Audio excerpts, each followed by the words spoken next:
Normally, people know me for at least a good 24 hours before they start making fun of me. Our next guest has known me. Well, we've known each other. How long ago were you on the show, Jerry? 4 months ago. 4 months ago. Jerry Tovo is our guest. I got a call from Frank Opinion. You've known Frank for years, right? I have known Frank forever. And Frank called me up and said that I have a friend, Jerry, who's starting a project. Can you talk to him? So we invited you on the show, and 6 months ago, your project was what? My project was it's called They May Have Been Heroes, the Homeless Veterans Project. And you're a photographer. I am. And you set out to take pictures of homeless veterans. That's right. A couple of years ago, I realized just how widespread the homeless veteran project, issue was. Right. And it got me thinking what I do best is really strong black and white, gritty photography. And I thought maybe I could bring something to it, what I do best. And you started this all on your own. Yes, and we have you back because starting Saturday, yes, sir, is your debut showing at the History Museum? It is. We're at a halfway point in the project, but the History Museum has been very, very nice to us, and what a great venue to start this off with. 6 months at the History Museum. Yes, sir. That's extraordinary. So starting Saturday, for the next 6 months, you'll be able to see the Jerry Tovo exhibit. I Was a Soldier, right? That's the exhibit. That's correct. And the exhibit is of homeless veterans. It is. Mm-hmm. St. Louis homeless veterans or all over homeless veterans? Everywhere from St. Louis, east and south. Okay. We have a couple of pictures, and we're showing some pictures on the TV side, and we have you brought some stills in here for us. If I can show this up to the camera. What's extraordinary about your pictures, Jerry, is they are black and white, they are gritty, they are grainy, but it truly, these pictures, it really captures something. I think if you look at this exhibit and you look in these people's eyes and at their face, and you leave without feeling a bit of empathy, something's wrong. Yeah. Something's wrong. You got the permission of the veterans to do this? Oh, yeah. So you walked up to a homeless veteran and said, "Hi, I'm taking pictures of homeless veterans. Would you like to have your picture taken?" That happened on a couple of occasions, but more often we have to sort of arrange, to meet these people. Right. Yeah. It works best if we have boots on the ground when we get there, so we have some connection to these people. Right. The response from the veterans have been. Are they willing? Are they able? Do you have to coax them? It's a little of all. Some people embrace it right away, and they've become huge fans, and they follow up. I've got people call me back all the time. They're just so delighted, and there's a story to be told there. Some of them don't want to have anything to do with it, right. And some of them need a little coaxing. But we're not there to pressure anybody to do this. If they don't want to do it, we're not going to do it because we're asking them to be the poster child for failure in some cases. Yeah, and so the message. You're the artist. What's the message you're telling people with this? The message is this is a widespread blight. We seem to have put it in the back of our mind, forgotten about it, ignored it, whatever.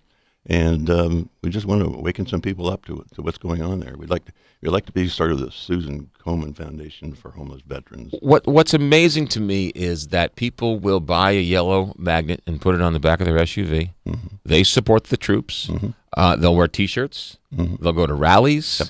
They'll go to church. Yep. They'll tell everybody that they're big supporters of the veterans, and they will chastise anybody who thinks differently from them, and somehow you're less of an American because you don't have a yellow magnetic ribbon on your SUV, and yet you mention homeless veterans, and they're like, I don't want to talk about that. Mm-hmm. Mm-hmm. Such a long story here. Each of these guys has their own story. I'd like to be able to generalize and say homeless veterans are, good guys across the board. Some right. are not. And it's amazing that you will look people in the eye and talk about the story, and they'll go, "Oh yeah, I understand," and they'll turn their back and never think of it again. Right. And politicians are maybe the worst. Politicians, mm-hmm. employers, mm-hmm. Other people will. You'll see a homeless person, and you won't think twice about, deranged. I'm walking the other way. I won't look them in the eye, mm-hmm. and yet. You'll then turn around and say you support the veterans. That's exactly right. That's exactly right. And that's what I love about this is this is an in-your-face. Absolutely. If you support the veterans, what are you doing to help these veterans who have lost their way and have had a hard time re-entering regular life? That's exactly right. Yeah. That's exactly right. Tell me the story you said about people who follow up with you. In almost every city, there's at least one person who surfaces that embraces this thing entirely. Down in Nashville, we ran into, and this is one of those cases where we ran into some homeless people in the street. I approached them. I said, I'm doing this thing of homeless veterans. And the guy said, I'm a veteran. I said, really? Well, here's what I'm doing.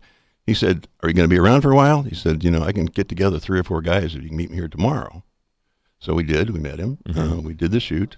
And ironically, the little video we did, it didn't work out quite right. So we were coming back through Nashville a week later, and I looked him up to do the video. Right. And he said, I've been thinking about you since I left. Guy's name is Jerry.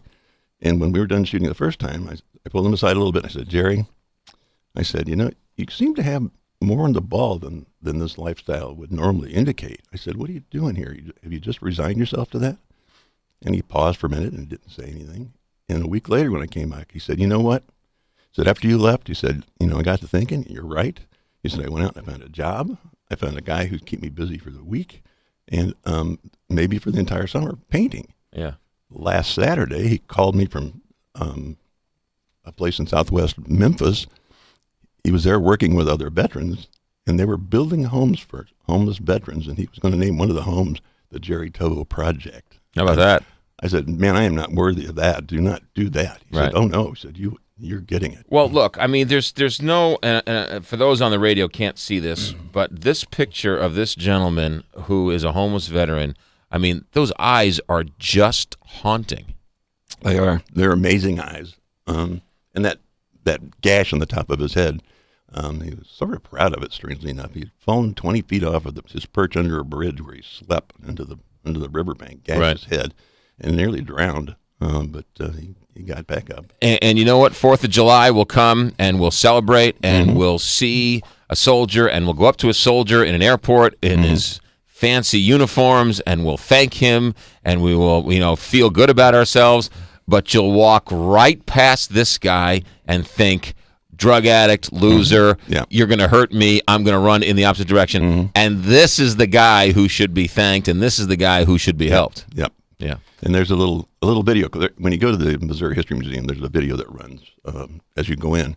And there's a video clip of him that we did, and we talked about his military service. And after all this time, and all the neglect from us, I said, would you go back again and do it? He said, yeah, if I were healthy, I'd do it again in a heartbeat. Yeah. Jerry Tovo, you should be commended, and you should be honored. It's the exhibit is at the History Museum. It's called I Was a Soldier. Starts Saturday. Starts Saturday. Through the next 6 months. Yes. So if you claim to support a veteran, the least you can do is go see the show and see these people who are going to speak to you through your lens. Absolutely. You should be commended, Jerry. We thank you, and anytime you need us to help get the word out, all you have to do is call. Oh, big heaping praise to KTRS, because with you and Frank and Steve Cochran actually sent me a very sizable donation. And is that right? I would think if you guys had to donate to everybody that came on the show, you wouldn't have anything left. But I was very impressed with his. Yeah. I wish you wouldn't have said that on the air. It makes Steve Cochran sound like a nice guy. We don't. Last thing we do is want that. The History Museum starts Saturday. It's called I Was a Soldier. Jerry Tovo. How's the woodworking treating you? Oh, it's healing. Yeah, you have 9.5 fingers left. I have 9.5 fingers left. There you go. Jerry, be good. Congratulations. Thanks a lot. 8:33 here on the Big 550 KTRS.